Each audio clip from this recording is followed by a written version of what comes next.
Hello दोस्तों, नमस्कार। स्वागत है आपका अपने YouTube channel sound CTET academy में। दोस्तों देखिए, अभी तक हमने हिंदी का जो है अध्याय 1 पढ़ा, जिसमें स्वर और व्यंजन मात्राओं के बारे में पढ़ा।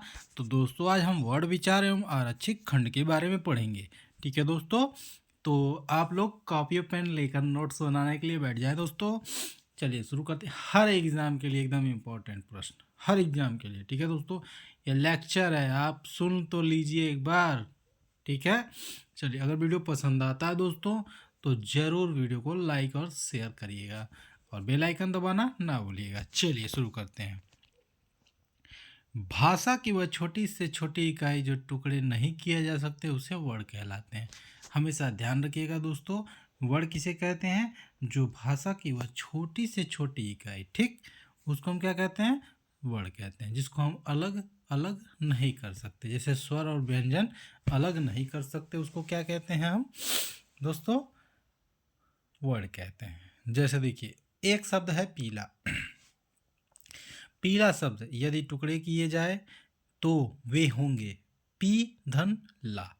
ठीक, अब यदि पी और ला के भी टुकड़े किए जाए तो होंगे प, उसके नीचे हलंत। ये क्या हो गया? आधा प हो गया। ठीक, धन जो देखिए प के नीचे जब हलंत आ जाता है, ठीक है दोस्तों, तो वो बिना स्वर के हो जाता है। ठीक, अब उसमें धन ई, ठीक है, मिलाने के बाद तथा देखिए ल के नीचे हलंत आ गया, धन आ। ये जो है ला बना, ल हलंत धन के नीचे आ। ठीक है, जैसे हम ऐसे भी कह सकते हैं, आपको हम समझाते हैं। देखिए प हलंत, ठीक है, और धन ई। ठीक, ये क्या हुआ? पी, जिसको हम अभी आगे पीला में से किनारे किए, जैसे बराबर पी। ठीक, अब देखिए ल हलंत धन आ। ठीक, ये क्या हो गया? ला। अब ये दोनों मिलाकर क्या हो गया? पी ला। ऐसे ही, ठीक है दोस्तों। देखिए अब यदि आप प ई ल आ को भी हम टुकड़े करना चाहें तो यह संभव नहीं है। ठीक, अतः ये ध्वनियाँ वर्ण कहलाती हैं। यदि ध्वनियाँ दो ही प्रकार की होती हैं, स्वर तथा व्यंजन। अब ये मैंने आपको आगे बताया वही। ठीक है, वर्णों का मेल से शब्द बनते हैं और शब्दों के मेल से वाक्य। ठीक है, तथा वाक्यों के मेल से भाषा बनती है, अतः वर्ण ही भाषा का मूल आधार। ठीक, हिंदी में वर्णों की संख्या 44 है। मुंह से उच्चारित होने वाली ध्वनियाँ और लिखे जाने वाली इन लिपि चिन्हों वर्णों को दो भाग में बांटा जाता है। ठीक, स्वर और व्यंजन, आपको ध्यान रहेगा, स्वर एवं व्यंजन। ठीक, चलिए, स्वर जो वर्ण बिना किसी दूसरे वर्ण स्वर की सहायता के बोले जा सकते हैं वे स्वर कहलाते हैं। ये 11 होते हैं, जैसे अ, आ, छोटी ई, बड़ी ई, छोटा ऊ, बड़ा ऊ, री, ए, ओ, औ। ठीक, ये सारी मात्राएं जो हम अभी आपको बता दिए। ठीक, ये सभी ध्वनियाँ ऐसी हैं जिनका उच्चारण बिना दूसरी ध्वनि के ही किया जाता है। छोटा ई, बड़ा छोटा ऊ मूल स्वर है। हमेशा ध्यान रखिएगा, आपसे पूछा जाता है मूल स्वर कौन कौन से हैं। तो मूल स्वर इसमें देखिए अ, छोटा ई, छोटा ऊ। ठीक, ये मूल स्वर हैं। ये ह्रस्व स्वर हैं क्योंकि इनके उच्चारण में दीर्घ स्वरों में कम समय लगता है। आपको मैं बता दूंगा आगे, अभी हम ऐसे ही जान लेते हैं। री का हिंदी में शुद्ध प्रयोग नहीं होने के कारण, ठीक है, र पर छोटी ई की मात्रा री। तो कोष्टक में हम क्या लिखेंगे, र हलंत धन ई, तो ये क्या हो गया, छोटी री हो गया, ठीक, के उच्चारण के रूप में प्रयुक्त होने लगा है, ठीक। केवल ऋतु, ऋषि, ऋण आदि कुछ शब्दों के लेखन में ही इसका प्रयोग मिलता है। इसका उच्चारण री, ठीक है, कोष्टक में र पर हलंत धन ई, ठीक होता है। स्वर के भेद ह्रस्व और दीर्घ। अब देखिए ह्रस्व स्वर, जिन स्वरों के उच्चारण में अपेक्षाकृत कम समय लगता है वे ह्रस्व स्वर कहलाते हैं, और ये 3 हैं, ठीक। अ यू री। दीर्घ स्वर, जिन स्वरों के उच्चारण में मूल स्वरों से दोगुना समय लगता है वे दीर्घ स्वर कहलाते हैं। ये 7 हैं, हमेशा ध्यान रखिएगा आप। देखिए इसमें आप ह्रस्व स्वर में अभी आपको बता दिए हम, अ, छोटा ई, छोटा ऊ और री, ठीक है। ये क्या है, ये ह्रस्व स्वर है। ह्रस्व स्वर में आपका ये आ जाता है, ठीक। अब देखिए दीर्घ स्वर में क्या आएगा, सॉरी, आ, ई, उ, ए ओ, औ, ये आपका जो है ये आ जाता है इसमें दीर्घ स्वर में। दोस्तों अभी मैं आपको आगे बताता हूँ। अंग्रेजी में आ स्वर का भी प्रयोग हिंदी में होने लगा है, जैसे डॉक्टर, ठीक है, हम पढ़ते हैं डॉक्टर, कॉलेज। तो अभी आप ध्यान रखिएगा, अंग्रेजी के आ, ठीक है, स्वर का भी प्रयोग हिंदी में होने लगा। डॉक्टर हम कभी नहीं कहते हैं, डॉक्टर शब्द जो होता है वो इंग्लिश होता है, हम कहते हैं डॉक्टर, ठीक है, डॉक्टर। फिर क्या कहते हैं, कॉलेज नहीं बोलते हैं, कॉलेज इंग्लिश शब्द है, हम बोलते हैं कॉलेज, ठीक। तो ये ऐसे शब्द का प्रयोग जब होता है तब जाके अंग्रेजी के आ स्वर का भी प्रयोग हिंदी में होने लगता है, ठीक। अब देखिए दोस्तों स्वर, स्वर के बारे में चलिए पढ़ते हैं। जो वर्ण स्वरों की सहायता से बोले जाते हैं वे व्यंजन कहलाते हैं। मूल रूप से व्यंजन स्वर रहित होते हैं, हमेशा ध्यान रखिएगा। व्यंजन जो होते हैं स्वर से दूर होते हैं, उसमें स्वर नहीं होते हैं, ठीक। चलिए ये रहा, व्यंजन के उच्चारण में फेफड़ों से निकलने वाली सांस मुख से किसी अवयव उच्चारण स्थान से बाधित होती है। जब किसी वर्ण का उच्चारण करते हैं तो वह किसी स्वर की सहायता से ही उच्चारित होता है। जैसे प का उच्चारण करने पर पौधन अ का सहायता से उच्चारित होता है, हमेशा आप ध्यान रखिएगा। जैसे मान लीजिए हम र बोल दिए तो ये र, उसके नीचे हलंत धन अ, ठीक है।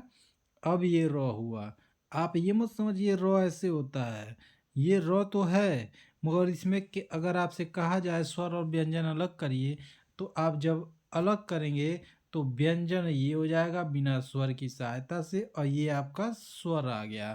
तो जब स्वर आता है तब जाके ये जो है आपका हिंदी का जो है जो स्वर के साथ युक्त होता है वो आपका व्यंजन तैयार होता है, ठीक।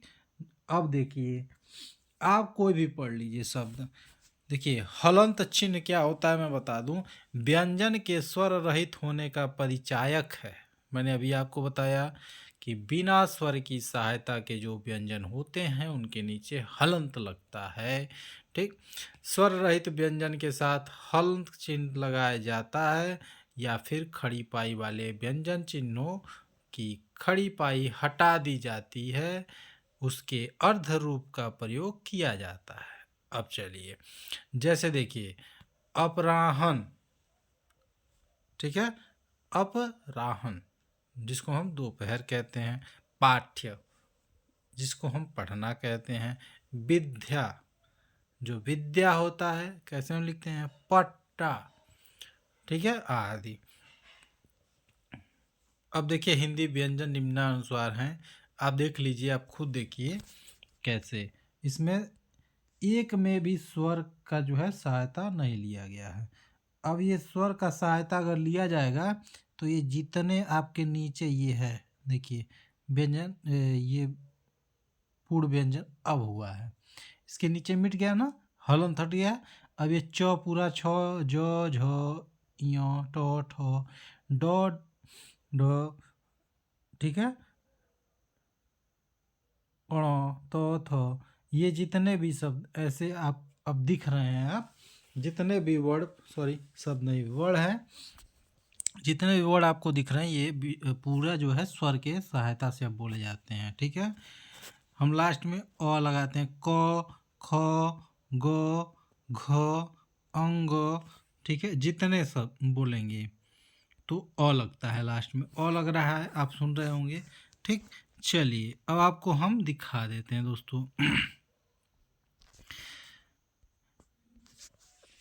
मेन तो यही है दोस्तों, देखिए अब इसमें दिया हुआ है स्वर युक्त व्यंजन और उनका वर्गीकरण। देखिए उच्चारण के स्थान पर दोस्तों पूछा जाता है आपसे कि उच्चारण के स्थान पर, ठीक है, वर्ग कौन से हैं। तो आपको मान लीजिए लिख दिया गया, अब यहाँ लिख देगा जैसे ट, ठ, ड, ठीक है, ढ लिख देगा, तो ये पूछेगा ये कौन से, ठीक है, वर्ग में आता है, क में, च में, ट में, त में, प में। तो मान लीजिए ट है, तो ये तो हमें मालूम पड़ गया कि ट वर्ग में। अब आपसे पूछेगा क्या कि ये उच्चारण स्थान क्या है, ठीक है, तो उच्चारण स्थान आप क्या बताएंगे, बताइए। उच्चारण स्थान हमें बताना पड़ेगा कि ये कौन से उच्चारण स्थान पे आ रहा है। तो इसका उच्चारण स्थान देखिए, ट सीधे आ रहा है मूर्धा पे, किस पे आ रहा है, मूर्धा पे। तो आप ऐसे ऐसे ध्यान रखिए, क कंठ, च तालु, ठीक है, उसके बाद ट मूर्धा, त दांत, ठीक है, प ओष्ठ, जिसको हम कहते हैं कंठ तालव्य मूर्धन्य तंत्य ओष्ठ्य। ठीक है, कैसे आप याद करेंगे, क वर्ग कंठ, च वर्ग तालु, ठीक है, ट वर्ग मूर्धा, त वर्ग त में आ गया, प वर्ग प में आ गया। तो जो त होता है आप ऐसे देखेंगे देखिए द से दंत, ठीक। अब देखिए इसमें प में ओष्ठ है ना, तो आप क्या लिखेंगे, प में ओष्ठ्य, ठीक। तो इस देखिए इसमें तो है, इसमें तो नहीं है, तो आप ऐसे नहीं जाएंगे, आप ऐसे याद करेंगे। देखिए पहले जो पहला वर्ग है क, उसमें कंठ है, ठीक है, दूसरा वर्ग है च, उसमें तालु है, ठीक है, जिस तीसरा वर्ग है ट, उसमें मूर्धा है, चौथा वर्ग है त, उसमें दंत है, और प है वर्ग जो पांचवा, उसको ओष्ठ कहते हैं। आप नंबर वाइज भी याद करते हैं, जिससे पहला, दूसरा, तीसरा, चौथा, पांचवा, ठीक है। चलिए अब हम देखिए सबसे ज़्यादा, देखिए दोस्तों ये तो आसान है इसलिए इसको नहीं पूछा जाता क्योंकि ये जल्दी याद हो जाता है। सबसे ज़्यादा पूछने वाला ये देखिए, ये पूछा जाएगा आपसे, कंठ तालव्य ध्वन कौन सा है। अब आप जाएंगे फर्स्ट, लिखेगा क्या, ये भी लिख देगा, ये भी लिख देगा, ये भी लिख देगा, ये भी लिख देगा। अब आप जाएंगे फर्स्ट, हम कंठ और तालव्य में क्या बताएं। अब ये अगर लिख देगा तो आप और फंस जाएंगे क्योंकि अ आ रहा है और इसमें ओ आ रहा है, तो आप जाएंगे फंस।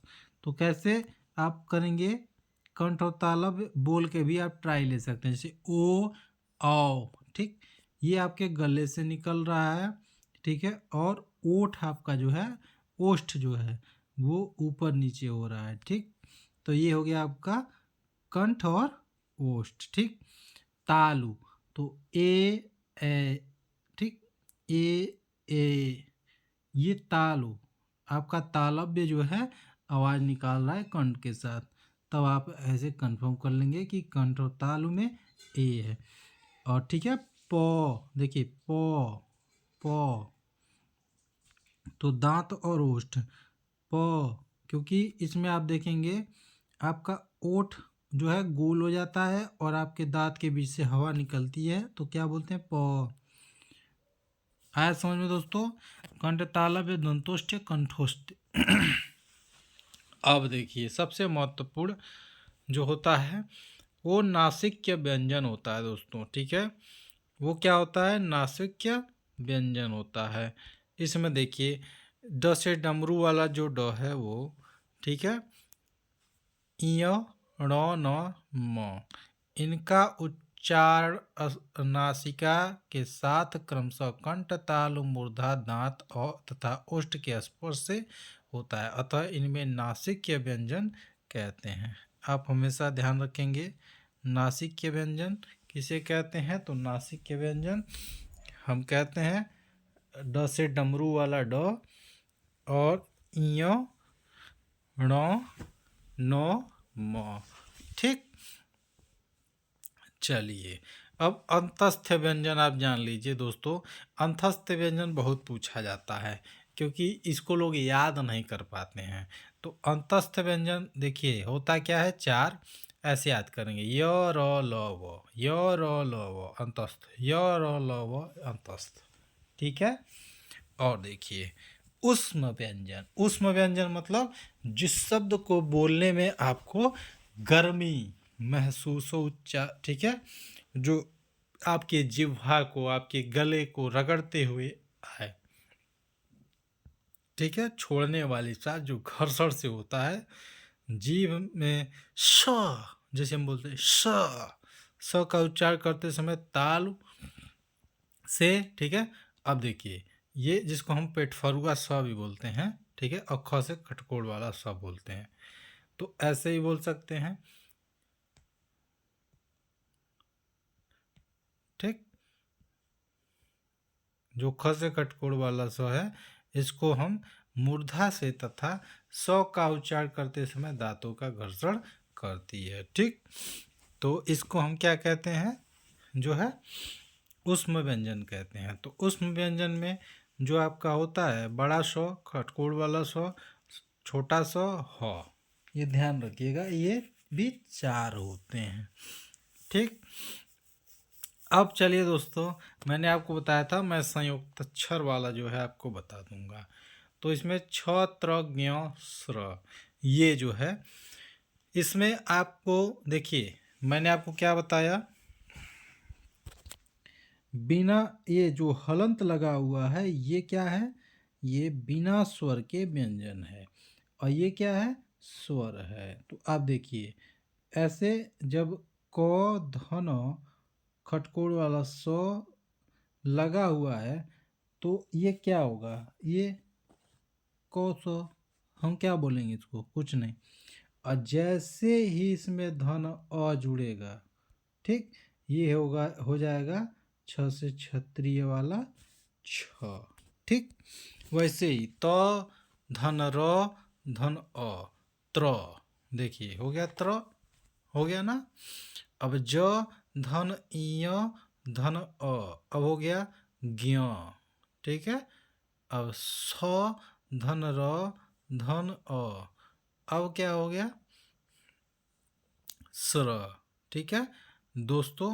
तो आप जो है देखिए कैसे जो है वर्ण जो व्यंजन वर्ण है उसका कैसे जो है स्वर के साथ मिलाने के बाद हमारा संयुक्त अक्षर तैयार हो गया, ठीक है दोस्तों। हिंदी में ज्ञ का उच्चारण ज्ञ, ठीक है, ज्ञ ज्ञ होता है, इसका सॉरी इसलिए इसका विस्तार ग धन य धन अ, ठीक है, ज्ञ की तरह भी अब होने लगा है, ठीक है। तो चलिए आगे देखते हैं। ये अभ्यास प्रश्न, स्वर और व्यंजन में अंतर को स्पष्ट कीजिए। हिंदी में संयुक्त अक्षर कौन है? देखिए ऐसे ही प्रश्न आते हैं जिसमें आप लोग फंस जाते हैं। तो दोस्तों आप अभ्यास प्रश्न भी कर सकते हैं, देख लीजिए।